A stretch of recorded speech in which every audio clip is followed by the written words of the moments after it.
Hey, what's going on, guys? Welcome to Duel Link's video, Yugioh video, and I know I said in my comment section, community tab, that I was going to be making a lot of stuff today, or this weekend, but man, this KC Cup really took it out of me. It's basically stole my weekend.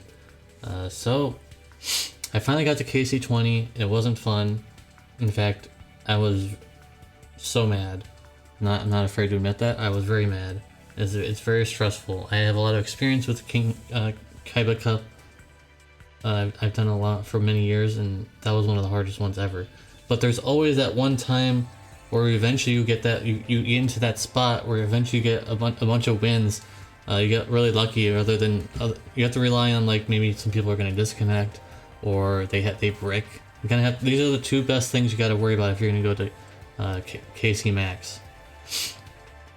If you're not already KC Max, hope that you can have someone disconnect. I know it sucks. This is supposed to be like a PvP thing, but unfortunately, winning or getting at least 5 wins in that pool is really hard to do. So, hopefully you can't make sure that someone disconnects, but hopefully you can hope that someone disconnects, or that they break, or you just had a better hand than they did. That's really, there's like almost no skill involved. It's more about luck. Going from 19 to 20 is it's like 60% luck and 40% the rest. So I've had 3 replays here. I thought they were the most important ones, I believe. So we're gonna go ahead and rewatch these and see how these went from outside our perspective instead looking inwards. I think this is the one. I think this is like the funniest one though. This is like, I'm gonna start off with the funniest one first. I believe this is the funny one. Maybe it's not. I can't remember exactly. I can't remember exactly if this is the funny one or not. Let me see. I think it might be. There's something really funny in this one. So, 2 back row.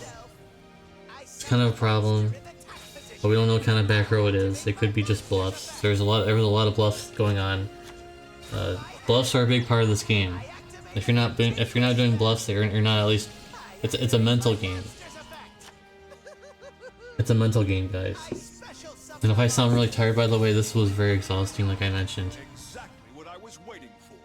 This was a very exhausting experience. But I've got the Lance covered. Screw his trap card. Bam, Lance. Lances are very good. Probably in the top 5 picks if you have your dream ticket. Lances are good if you can still pick them. I'm not sure if you can or not, but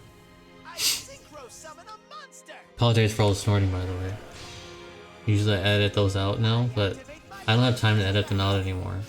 Not anymore, but I don't have any time to edit them today. Now that I can finally do all this stuff, I'm gonna start doing those other things I wanted to do as well, guys. So this duel's going about as much as you would expect, but this deck has a lot of follow-up. This deck has an insane amount. The strength of this deck is not about having huge attack point monsters, which they kind of do. They kind of struggle with getting over stuff sometimes, but the power of this deck is. Power of Karakuri is being able to follow up. And being able to follow up after your opponent does things to you is like the biggest meta on the TCG side. So that's how I figured it out. Karakuri, okay, you Fiendish chain one of monsters. I can still follow. Oh, this is the funny one. This is hilarious, guys. Make sure you tune into this one. This one's hilarious. And so, anyways, so Karakuri can do. So you use a trap card on my monster. Okay, I have this play over here now I can do, and now I'm all set up over here again. So you just wasted your disruption, and I still have all the stuff. So that's, and also the second power of Karakuri is also not about the strength, but it's about getting into your back row. Your big beater. His effect is once per turn you can draw a card if one of your Karakuri monsters switches position. So you have the potential of drawing into your back row, and you can set that and protect your monsters. That's the biggest strength of Karakuri. And I know on the TCG side there was a lot of combinations with Karakuri. There's a lot of different things going on about that. So even if they get hit, which they most likely will. Maybe. They might get a little hit, I don't know, maybe not. The main one I'm hoping for is going to be Shiranui. Shiranui is like, if you guys think Karakuri is cancer, Shiranui is like AIDS. I don't even make fun of these diseases and things, but like, come on. Shiranui has been around for so long, and it's still in the game. It's like in the TCG there's the Burning Abyss, and that deck has lasted for years, and it's still good. It's like the Duel Links is like, it's like Shiranui is the TCG version of Burning Abyss. Shiranui has been around for over a year plus, and they're still good. In fact, I would say they're still #1 in almost every way. They have insane consistency. They can do whatever they want. You can stop their plays. The only play that me personally I've found that consistently works against them is their first turn. They summon Squire, you Phoenix Chain it, or you negate it in some way. That's the only thing I've ever found that can actually stop them from doing their plays. So that's really it. Shiranui is just insane otherwise. Oh, here it is, guys. Here it is, guys. He's losing. He's gonna lose to his own. He's gonna lose to his own. He lost to his own lava golem, dude. He lost to his own lava golem. Oh. On volume. Sorry about that a little bit. It's been doing that. Let's go into the next one. This is my road to getting there, guys. This is the second replay, which I thought was pretty interesting. At least I assume it was because I saved it, so it must be pretty important. The first one was the most important because the lava golem thing. It's pretty crazy. I think that was pretty crazy. And restart, by the way, is like the only thing you can't even use. I really realized you cannot use that level modulation or augmentation thing because it's just not good. This deck bricks a lot. It's either a handful of spells and traps, or you get one monster and a bunch of spells and traps. Because you don't really run into a lot of the monsters, because a lot of the monsters are terrible. The ones that we do run in this deck are just, they're good. The rest of the archetype is just not that good. Well, there's a lot of like full 5s and stuff, and they don't really do anything. Oh, this one. This was a long battle. This was a long one, guys. This is a long drag. This one's a long one. I think I'm gonna. It's a lot back and forth, guys. It's a huge grind in which Karakuri can do. Lunar Light is basically, think of it like Golden Frieza form. Golden Frieza form can be really strong at the very beginning, but then he starts, you know, his endurance starts going down.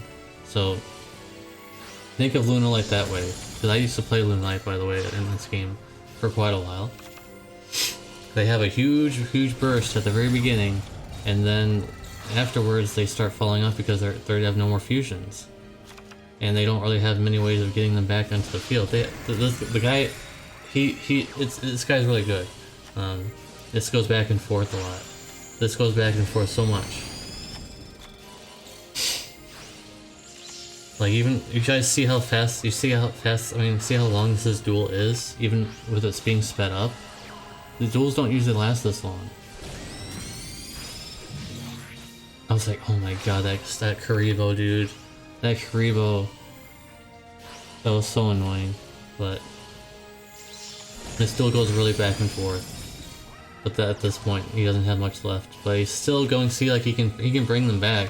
But it's just so, it's not as good anymore. You're basically on the losing end at this point. Lunar Light needs to win in the first few turns, or else they can't do anything. And I think this guy, I got pretty lucky because he didn't have very many of the bigger Lunar Light. Because if he had one more, I probably would have lost. I didn't have anything to get out from that one. I didn't have any floodgates left, I don't think. So That was that one, and now we're going to do my last one here, my last replay, the one that got me to KC Max. So let's get into this last one. I was so pumped up at this point, I was like, come on, no more misplays, no misplays, you have to play perfectly. Play perfectly. You cannot screw this up. As soon as I saw that, I was like, my heart started racing, like I have to play perfectly. No mess ups. And this is actually probably not the best hand of all time, but it's a good enough hand for this. I did exactly what I needed to do. No mess ups. In fact, I think this actually is a pretty good hand. I would say this is probably the second best hand you can have. The Fiendish Chain is good. Yeah, I'd say this is a really good hand actually. It's actually quite good. So hopefully you guys are, sorry about all sniffles by the way again. Hopefully you guys are enjoying this. I worked really hard all weekend to try and get this done and get something out for you guys. Show you what I've been doing. I wanted to win with Teller Knights, but they're too slow right now. They need Trigger. They need Trigger really bad. In lower ranks you can probably play Teller Knights just fine. I'll probably switch back to them. But and I also tried playing DDs or DDDs, and they are also they're just a bunch of beat sticks. The deck is, I don't know why I'm always attracted to all the decks that have beat sticks, but they basically are only beat sticks. They have a few plays, but they need more cards, and unfortunately a lot of the DD cards are Pendulum Monsters, and Pendulum Monsters are not in this game yet. So that's unfortunate. This was a short one, by the way, guys. I made sure to make quick work of this guy.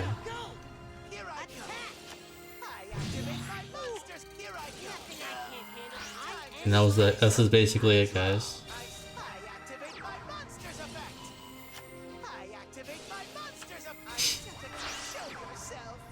Going for the final blow. That's basically the killing blow. Oh no. Sorry about all this, guys. I'm not used to... I guess my PC can't handle doing tabbing out and doing the OBS recording, but yeah, the Stargazer is the final finishing blow. Basically, sharks sniffing in the water and all that kind of stuff. And that's it. So that was my KC Max experience. Those were the highlights. So thank you guys for watching. Hope you guys can get to KC20 or KC Max if you can. If you can't, well, maybe next time. So if you watch all the this video, make sure to type in hashtag Lava Golem. Why not? Do the tribute of Lava Golem. That was hilarious. So thank you guys for watching. I'll see you guys in the next video. I hope. Make sure to like, make sure to subscribe, make sure to hit that notification bell, and I'll see you guys in the next one. Peace.